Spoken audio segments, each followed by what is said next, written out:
And there's always so many different times in life when things really come to mind. And for me, changing the way I thought about my nail care happened when I became pregnant. I became way more conscious, even though I was already living a holistic lifestyle, but really taking it to that next level outside of food and self care practices and realizing that nails, right? Sometimes you just do things out of habit and then you don't even realize until you Mhm. analyze it that, oh, maybe I can upgrade this in a certain way.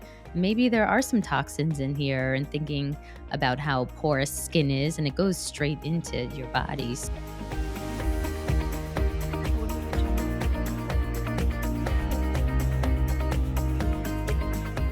Welcome to this episode of The Well Drop. Today is our mini drop takeaways on our former interviews. Dina and I are excited to kind of go through what our biggest takeaways were from our conversations. And today we're going to be discussing about Sunday Studio and non-toxic nail care. Dina, I thought it was such a great conversation with Amy.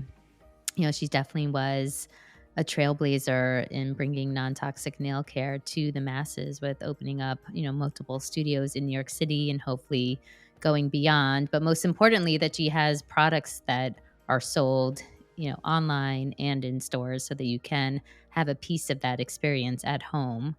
Totally. And I love the idea of, buying a product that is non-toxic and buying polish so that it can empower you to then bring it to the nail studio if you wanna get your nails done in the And studio or even paint them at home.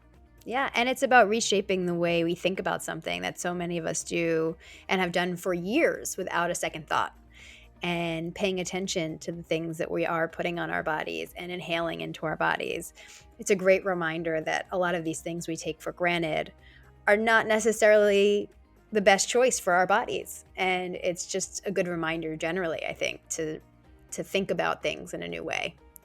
So it was great to Absolutely, talk to her. and there's always so many different times in life when things really come to mind, and for me, changing the way I thought about my nail care happened when I became pregnant. I became way more conscious, even though I was already living a holistic lifestyle, but really taking it to that next level outside of food and self-care practices and realizing that nails, right? Sometimes you just do things out of habit and then you don't even realize until you Mhm. analyze it that, oh, maybe I can upgrade this in a certain way. Maybe there are some toxins in here, and thinking about how porous skin is and it goes straight into your body. So that was the first time that I actually stopped using traditional nail polish and either opted for the buff, which we talked about on the episode. A buff manicure I think is great, and a buff pedicure gives a nice shine.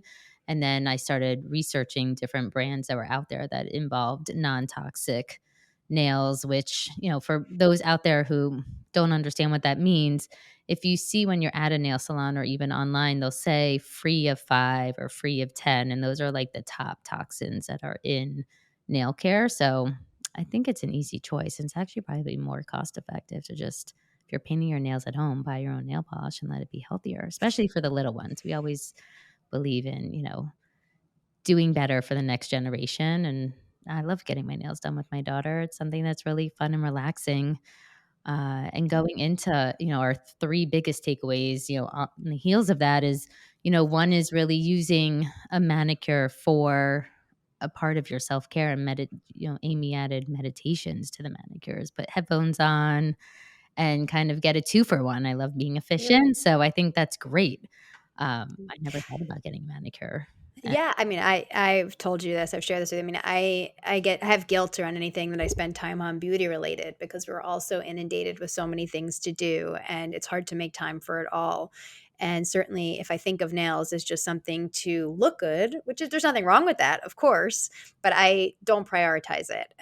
But if I think about it in terms of a meditative time or a time for me, or even a time to go and connect with a friend, it does bring a whole new aspect of self-care that is important. And so I was so happy and grateful that she reminded us that that is part of it as well, and it's not just about beauty, which again there's nothing wrong with that either, but it gives it more meaning for me. Yeah, I love the idea of doing 2 things in one and, catching up with a friend. I think we all used to do it when we were younger in our 20s, and then all of a sudden now we're all in our 40s and life is just so busy. It's painfully busy, and it's how can we just, slow down the clock? I'm still trying to figure out what's happened post COVID, but we all feel insane. Um, and that actually making a date with a friend instead of maybe going for lunch, like go get a manicure together. So you're actually getting your nails done. You'll look good, feel good, and have that catch up with your friend. I think that that is a brilliant move.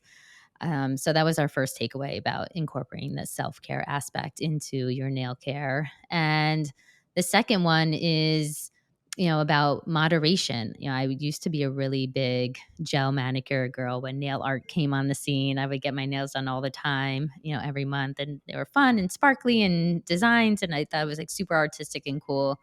And then I realized how, you're sticking your hand in this thing with UV, like that just Yep. cannot be that healthy.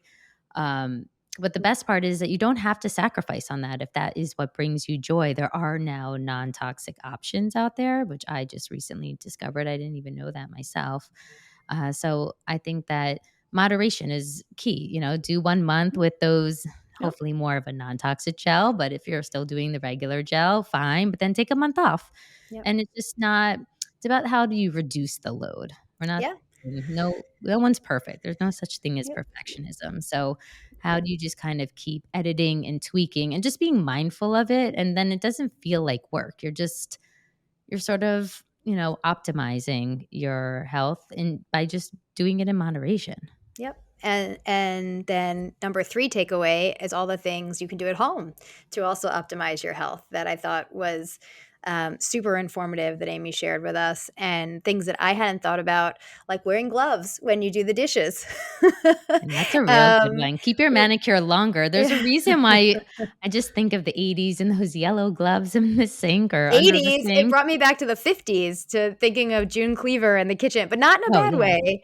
Not I mean, in a way, and I think we talked about this on the episode, in a way that's a lot of these things that we did for decades and have some faded away from doing had meaning and had purpose. And, um, I loved that Amy brought us back to very simple things like wearing gloves. And even if you don't have nail polish on, just so your hands and cuticles are not dried out. Mine are constantly, especially I live in New York City, it gets cold. My hands, my cuticles get very dry in the winter. And doing things like wearing gloves while you wash the dishes really protects it. I don't wear nail polish that much, but it's just better for your hands in general. And it's a very simple thing to do at home. So I thought it was incredibly helpful that she reminded us of that.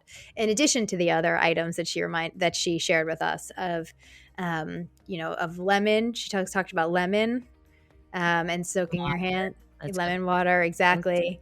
Um, so all of these wonderful self care things that we can do at our own time. Yeah, and speaking about the gloves, it's funny. I just had the visual of the '50s. You're right. Like the advertising in the '50s, they showed women at the sink with gloves and cooking dinner at home. But for the '80s, for me, it reminded me. My mom always washed dishes with gloves, and I don't think I ever have. Maybe when I first was in college or something at best. But that's like long gone. I think it's just not part of our generation. And that in addition to keeping your manicure, what I also liked is she said, put on a thick moisturizer Hmm. and you can find these like nice cotton gloves. I do them a lot when I get facials and put these thin cotton gloves on. Then you could put, if you're doing the dishes, those thicker gloves. So you're kind of doing two things at the same time. You're washing dishes, which is not so sexy, but you are taking care and moisturizing your hands and also keeping your manicure. So I think that those are such great suggestions and things that I'll definitely keep with me. Cleanliness is sexy. I'm not gonna lie. I think it is sexy, but that's a conversation for another time. We'll keep that for a future Yeah. episode. So, if you want to dive into more and hear about our interview with Amy from Sunday Studio, definitely go check it out.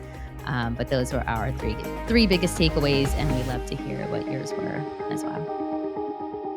Audio Jungle.